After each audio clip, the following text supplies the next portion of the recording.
Hi friends, welcome to my channel. ఈరోజు నేను బీరకాయ కర్రీ నువ్వుల పొడి వేసుకొని ఎలా చేసుకోవాలో చూపిస్తాను. ముందుగా కడాయి పెట్టుకొని అందులో నువ్వులను జీలకర్ర దోరగా వేపుకొని పక్కకు పెట్టుకోవాలి. మళ్ళీ కడాయి పెట్టుకొని అందులో ఆయిల్ వేసుకొని ఉల్లిపాయ ముక్కలు, పచ్చిమిర్చి ముక్కలు, కరివేపాకు, ఆవాలు, జీలకర్ర మరియు అల్లం వెల్లుల్లి పేస్ట్ వేసుకొని దోరగా వేపుకోవాలి. ముందుగా కట్ చేసిన బీరకాయ ముక్కలు కూడా వేసుకొని బాగా కలుపుకోవాలి.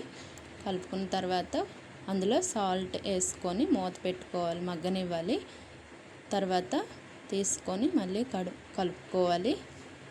అందులో మళ్ళీ కారం, పసుపు వేసుకొని వేపుకొని వాటర్ పోసుకోవాలి. పోసుకున్న తర్వాత మూత పెట్టుకొని మళ్ళీ తీసుకొని అందులో ముందుగా తయారు చేసిన నువ్వుల పొడి వేసుకొని దగ్గరగా చేసుకోవాలి.